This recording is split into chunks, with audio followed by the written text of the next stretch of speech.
رجالکم ولکن رسول اللہ وخاتم النبیین وکان اللہ بکل شیء علیما۔ صدق اللہ العظیم۔ قال النبی صلی اللہ علیہ وسلم وَإِنَّهُ سَيَكُونُ فِي أُمَّتِي ثَلَاثُونَ كَذَّابُونَ كُلُّهُمْ يَزْعُمُ أَنَّهُ نَبِيٌّ وَأَنَا خَاتَمُ النَّبِيِّينَ لَا نَبِيَّ بَعْدِي۔ وہ دانائے سبل ختم الرسل مولائے کل جس نے غبار راہ کو بخشا فروغ وادی سینا۔ نگاہ عشق و مستی میں وہی اول وہی آخر، وہی قرآن وہی فرقان وہی یاسین وہی طٰہٰ۔ سامعین مکرم، آج میری تقریر کا عنوان عقیدہ ختم نبوت ہے۔ محترم اساتذہ کرام، منصفین عزام اور میرے ہم مکتب ساتھیوں، السلام علیکم ورحمۃ اللہ وبرکاتہ۔ سامعین مکرم، عقیدہ ختم نبوت کا ماننا دین کے اہم ارکان میں سے ایک رکن ہے، اور یہ ایک ایسا مسئلہ ہے جس پر تمام امت کا اتفاق ہے کہ جس طرح اللہ رب العزت کی وحدانیت میں کسی کو شریک کرنے سے انسان کافر ہو جاتا ہے، اسی طرح نبی کریم صلی اللہ علیہ وسلم کی نبوت میں کسی کو شریک کرنے سے انسان دائرہ اسلام سے خارج ہو جاتا ہے۔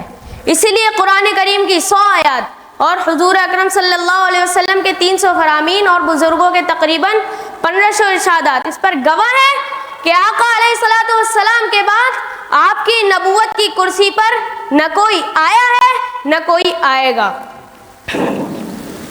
جس طرح اللہ رب العزت کی وحدانیت ہے کہ وہ اپنی وحدانیت میں وحدہ لا شریک ہے، اسی طرح نبی کریم صلی اللہ علیہ وسلم بھی اپنی نبوت میں وحدہ لا شریک ہے۔ اللہ رب العزت نے قرآن کریم میں واضح طور پر فرمایا ما کان محمد ابا احد من رجالکم ولکن رسول اللہ وخاتم النبیین وکان اللہ بکل شیء علیما۔ اور دوسری جگہ اعلان ہوا الیوم اکملت لکم دینکم واتممت علیکم نعمتی ورضیت لکم الاسلام دینا۔ سامعین مکرم، آئیے قرآنی دلائل کے بعد احادیث کے صفحات کو پلٹتے ہیں۔ آقا علیہ الصلوۃ والسلام نے نبوت کے سلسلے کو اپنے اوپر ختم کرنے کے لیے واضح طور پر فرمایا کہ وَإِنَّهُ سَيَكُونُ فِي أُمَّتِي 30 كَذَّابُونَ كُلُّهُمْ يَزْعُمُ أَنَّهُ نَبِيٌّ وَأَنَا خَاتَمُ النَّبِيِّينَ لَا نَبِيَّ بَعْدِي۔ ان واضح دلائل کے بعد اگر کوئی انکار کرے گا تو وہ دائرہ اسلام سے خارج ہو جائے گا۔ امام اعظم ابو حنیفہ رضی اللہ تعالیٰ عنہ فرماتے ہیں کہ اگر کوئی شخص کہے کہ میں نبی ہوں تو اس سے نبوت کی دلیل مانگنے والا بھی کافر ہے۔ اے رسول امی خاتم المرسلین، تجھ سا کوئی نہیں، تجھ سا کوئی نہیں ہے یہ اپنا عقیدہ بصدق و یقین، تجھ سا کوئی نہیں، تجھ سا کوئی نہیں۔ حاضرین محفل، نبی ہمارے ہیں اور ہم نبی کے ہیں، اس لیے ہمیں آج یہ عزم کرنا ہے کہ جب بھی کبھی ناموس رسالت یا ختم نبوت پر پہرہ دینے کی بات ہوگی تو ہم اپنی جان نچھاور کرنے سے گریز نہیں کریں گے، کیونکہ ہم مسلمانوں کا ایمان یہ تقاضا کرتا ہے۔ آج ہماری مثال حضرت سمیہ رضی اللہ تعالیٰ عنہ کی طرح ہونی چاہیے کہ سینے پر پتھر رکھا ہے اور ابو جہل خنجر لے کے کھڑا ہے، اور حضرت سمیہ رضی اللہ تعالیٰ عنہ کے پاؤں رسی سے اونٹ پہ باندھے ہوئے ہیں۔ رسی کھینچ کر ابو جہل پوچھتا ہے بتاؤ سمیہ تیرا عقیدہ کیا ہے؟